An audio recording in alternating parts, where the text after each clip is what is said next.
서커바이러스와 마이코플라즈마를 한 병에 포실리스 PCVM. 미국과 유럽 사람들은 돼지고기의 70%를 햄 소세지로 먹어요. 그러니까 거기다 지방을 때려 넣고 물을 때려 넣어서 가공육을 먹는다. 그러니까 맛이 부족하면 향신료에서 맛을 만드니까 생고기 자체의 맛은 품종 개량에 전혀 고려 상황이 아니야. 근데 우리나라 사람들은 어떻게 해? 돼지고기의 80%를 생고기로 먹잖아요. 그러니까 맛이 중요해.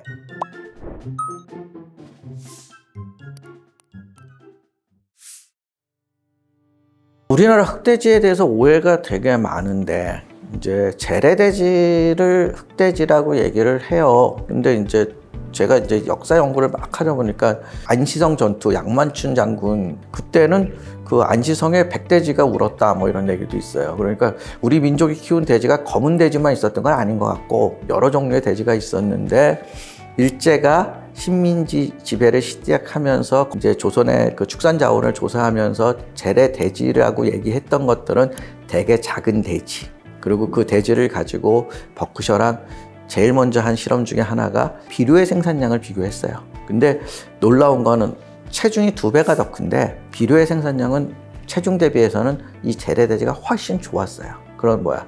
그 당시에 돼지를 키우는 첫 번째 목적은 비료 생산이었거든요. 그러면 재래돼지가 가성비가 떨어진다고 얘기하는 사람들이 많은데 일단 가성비 측면에서 최고였다는 거죠.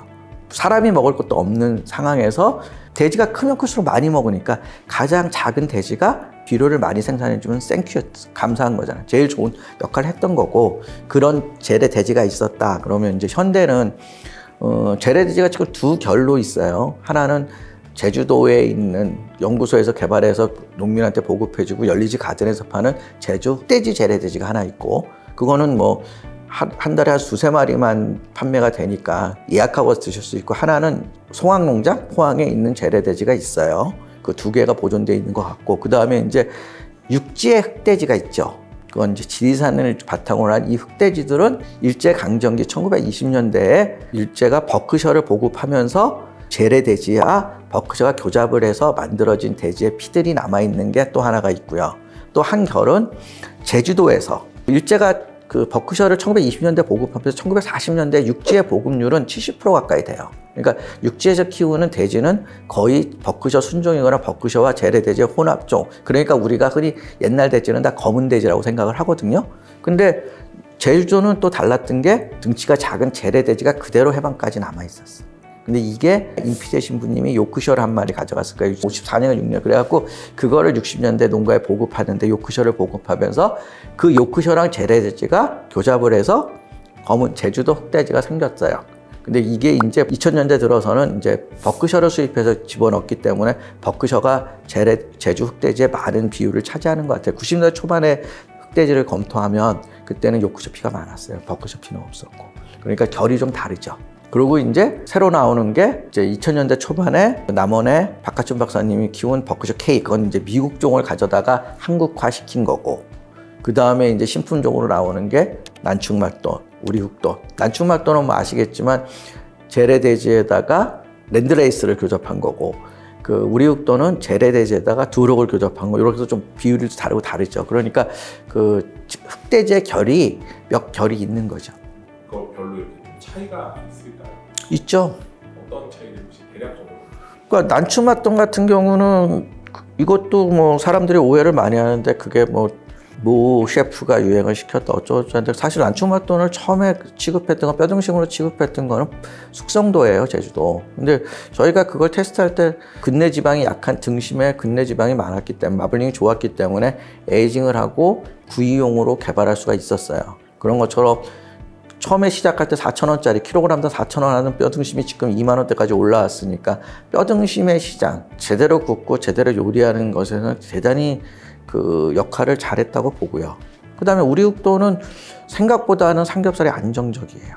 물론 규모가 작아서 막장 식당에서 하면 조금 품질의 차이가 나지만 삼겹살 자체를 보면 상당히 좋은 느낌이 있고요. 그 다음에 이제 재래돼지는, 제주 흑돼지는 아시겠지만 뭐 계속 사육 두수가 늘고 농장이 많아지다 보니까 품질에 이상도 생기고 가격 차가 있지만 그거는 상당히 좋은 돼지라고 보시면 되고요. 그 다음에 버크셔는 인류가 개량이라는 걸 처음 해서 만든 돼지의 원조고, 또 한국 사람들이 삼겹살을 좋아하는 이유는 저는 버크셔의 감칠맛에 맛과 지방 맛에 익숙해져 있었기 때문이라고 생각을 해요. 그래서 각자 자기만의 개성이 있어요. 근데 그게 어느 게 뛰어나고 어느 게 좋다, 저는 그렇게 얘기하지 않아요. 그러니까 다 드셔보시고 우리가 부먹 있고 찍먹 있듯이 탕수육도 나는 버크셔파야, 나는 우리 난충맛돈이야, 나는 우리육돈이야, 이렇게 자기가 지지하고 응원하는 브랜드가 있으면 좋죠. 품종이 있었습니다.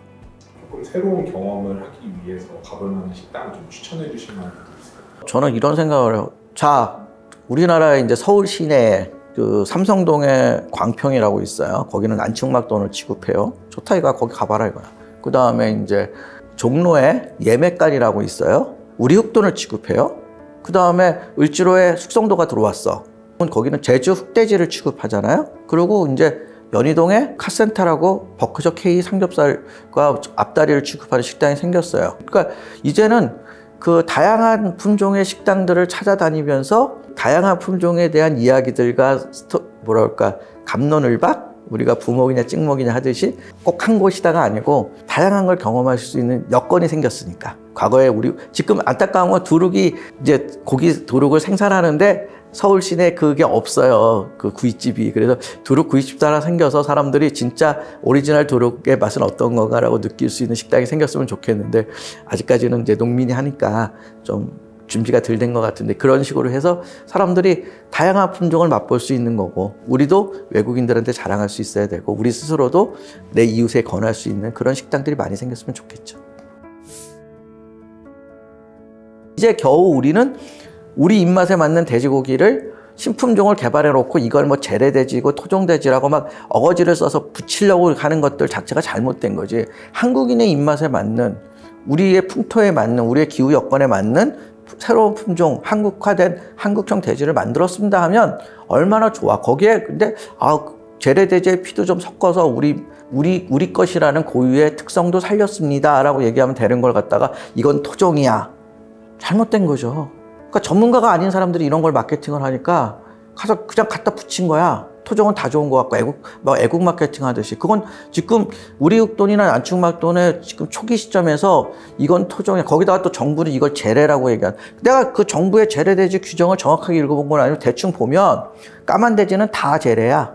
일본에서는 와규를 토종이라고 얘기하지 않아요. 왜? 그 일본산 소지만 19세기 말부터 20세기 초반에 서양의 유구를 가져다가 일본의 재래소와 결합을 해서 만들었기 때문에 이걸 토종이라고 얘기할 수가 없다고. 그냥 신품종 돼지를 만든 거지, 소를 만든 거지. 그런 것처럼 우리도 지금 난충맛돈이나 우리육돈을 신품종 돼지라고 얘기해야지 그걸 토종이라고 얘기하면 안 되지. 그런 것들이 잘못되어 있는 거지. 한국형 돼지들이 나와서 각광을 받고, 제일 중요한 거는 한 마리 소비가 이루어질 수 있도록, 복합유기 생산체니까 앞다리도 구워 먹을 수 있고 뒷다리도 삶아 먹을 수 있고 이런 돼지들, 그리고 그걸 맛있다고 생각하면 한 마리가 부가가치가 높아질 거 아니에요. 그러면 삼겹살 가격은 다소 떨어진단 말이에요. 이런 시대가 와야죠. 최근에 이제 가장 스타트업 쪽에서는 저는 대단히 긍정적으로 봐요. 왜냐하니까 2050년에 지구의 인구는 100억 명이 될 거고, 단백질이 절대 부족한 가운데서 지금은 이제 이걸 천연 자원이라고 해야 되나? 우리가 지금 하고 있는 올드 축산? 지금 하고 있는 방식의 축산으로서는 공급을 다 못해요. 그렇다면 천연 단백질 말고 대체 단백질이라는 것들은 분명히 있어야 되니까. 왜? 영양소의 밸런스를 맞춰야 돼. 저는 대려 도드람이나 이런 대기업들이, 우리나라는 그게 가능하다고 생각하니까, 우리는 왜 축산 메이저 그룹들이 있잖아요. 그러니까 도드람, 대전청의 양론조합들이 대체육을 만드는 스타트업들에 투자를 하고 걔네들을 케어하고 육성시켜야 된다고 생각해요. 그러니까 나보고 미쳤다고 그럴까? 협회가 걔네들 지원하고 세미나를 같이 하고. 왜? 단백질의 우수성을 알릴 수 있거든. 그러면 그럴수록 이 단백질은 천연 단백질은 더 가치가 있는 거지. 이제 뭐 기술 얘기가 좀 나왔으니까 드라이에이징이나 이쪽으로 사람들이 되게 관심을 많이 가는 것 같은데, 숙성에 대한 이해도가 우리나라 사람들이 그렇게 높질 않아요. 특히 그러고 숙성을 하면서 자꾸 시간을 단축하겠다는 노력들을 많이 해요. 근데 그거는 오해예요. 이거는 어떻게 보면 퍼멘테이션, 발효 문제이기 때문에. 그리고 숙성이라는 게 곧 맛있는 고기는 연도도 좋아야 되고 풍미도 좋아야 되고 보수력도 있어야 돼요. 그럼 이 세 가지를 다 높이는 게 숙성인데, 지금 우리나라에서 하고 있는 기술들을 보면 그냥 단순하게 연도만 개선되는 것, 시간이 짧아지면 이 아미노산이 생성돼서 맛이 만들어지는 건 시간이 필요한데, 빠른 시간에 연도를 개선하는 건 자기네들 기술이라고 얘기를 하거든요. 그건 오해지. 저도 여러 가지 기술 연구해보고 관심을 갖는데 그 40일 이상을 숙성해서 나오는 그 자연의 맛이 그 뭐랄까 인간이 따라갈 수가 없는 것 같아요. 우리가 아직까지 뭐 배양 기술이 아무리 발전해도 태아를 만들어내거나 하는 거는 좀 도덕적인 문제도 있고 기술력에도 문제가 있잖아요. 그런 것처럼 하나님 요리 솜씨라고 생각해요. 저는 숙성을. 그렇기 때문에 그렇게 막 과학기술, 특히 첨단 를 가지고 개발한다? 몰라. 그분들이 고기에 대한 이해도가, 식육과학이나 고기에 대한 이해도가 무지 높으시고 신이 가진 기술을, 선상을 다 파악했다면 가능하지만 그건 아니거든. 안타깝게도 우리나라 그 스타트업들이라는 게 기본적으로는 투자를 받는 거지 완성도를 높이는 건 아니에요. 그건 분명히 아셔야 돼요. 지금은 또 스타트업들이 다 말을 잘해. 나보다 말들을 다 잘하더라고. 근데 정확한 거는 제가 숙성은 아트야. 근데 아트는 뭐 이걸 점수를 매기거나 뭔가 투자자 평가에서 평가를 하는 게 아니고 돈 제일 많이 번 사람이 제일 잘합니다. 그러니까 투자를 받고 싶은 숙성육 회사들이 있다면, 스타트업이 없다면 그들이 작은 식당을 하나 해서 손님이 줄을 끌으면 너무너무 손님이 많아. 기본적인 내 파이러트 설비 갖고는 도저히 공급을 못해. 그러면 투자를 받아서 더 큰 설비를 해야 되겠지. 그렇잖아요. 돈을 벌어서 설비를 늘리는 것보다. 그런 순서의 차이일 뿐이지 지금 현재로는 그렇게 줄을 세우는 숙성육 스타트업은 없어요. 고객의 반응이, 사람들이 좋다라고 얘기하고 그랬을 적에 분명히 투자는 필요해요. 왜? 설비를 해서 요만한 설비가 있는데 하루에 100kg밖에 생산 못하는 설비를 가지고 만들었는데 손님은 하루에 1톤 설비를 원해. 그렇다고 돈을 벌어서 1톤짜리 설비를 만들려고 그러면 시간이 필요하잖아요. 그걸 앞당겨서 선투자를 받아서 해놓고 갚아나가면 되지만 아직까지는 그렇게 실적을 보인, 고객의 만족도를 높인 스타트업 숙성육 회사는 없더라는 거죠. 그 삼겹살이 다 대중화되긴 했는데 가게별로도 좀 이제 양극화가 나타난다고 해야 되나? 매출 차이가 많이 나죠, 식당도. 그거에 대해서는 어떻게 보세요? 그거는 간단해요. 그 어느 시점에선가 삼겹살 식당이 엔터테인먼트화가 됐어요. 그러니까 말하자면 단순히 돼지고기를 판다라는 목적하에서 과거에 90년대에 있었던 그런 어떤 허름한 실비집 같은 삼겹살집 개념도 있지만 실질적으로 지금 삼겹살 시장을 리드하고 있는 대표적인 삼겹살집들, 뭐 몽탄을 시작으로, 그건 삼겹살집도 아닌데 그 몽탄, 지금 산천 숯불갈비, 금돼지 식당 이런 것들은 다 엔터테인먼트예요. 단순하게 식당이 아니고 엔터테인먼트니까. 엔터테인먼트는 뭐야? 작은 그 독립영화가 블록버스터를 못 이기잖아요. 그런 거라고 보시면 돼요. 점점 더 그렇게 바뀔 거라고 생각하시나요? 아니요. 그거는 그러니까 국민의 실질 소득가, 소비계층, 그러니까 말하자면 그 대형화되고 엔터테인먼트 되는 걸 좋아하는 건 아주 젊은 MZ세대들인데 그들의 구성비나 이런 것들이 달라지기 때문에, 그리고 경제가 생각보다 더 많이 어려워지기 때문에 실제 소득이 더 감소하기 때문에 아마 이건 오래 못 갈 겁니다.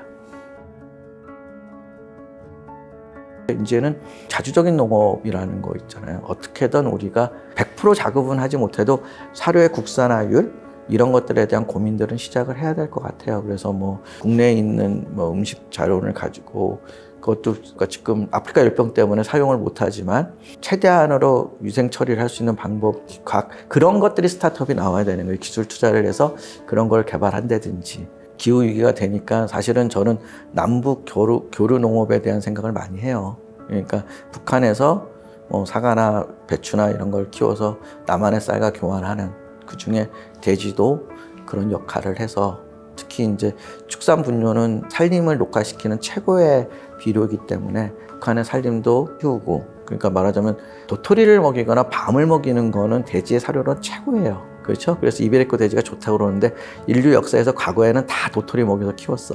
그래서 에이크라는 게 돼지 한 마리가 전나무 숲에서 뛰어다니면서 먹을 수 있는 도토리의 양, 1에이커라는 땅의 그 토지의 면적까지 얘기하잖아요. 그런 것처럼 우리는 어쩌면 밥 먹은 돼지, 도토리 먹인 돼지를 그 북한 지역이나 산림형으로 키워낼 수 있는 거죠. 그러니까 생각을 바꾸고 과거처럼 돼지를 좀 더 자유롭게 풀어주고 자연과 호흡할 수 있고, 어떻게 보면 이제 대체육을 하는 사람을 보면 우리는 아주 올드 패션한 축산업을 하는 거죠. 근데 이런 축산업들이 이제 맛을 음미하는 시대, 그리고 고기의 가치를 높이는 시대, 그리고 어떻게든 기후를 파괴하자. 농업은 지구를 파괴하면서 만든 거니까 그 지구 환경을 지켜나가는 쪽에서 노력할 수 있는 일?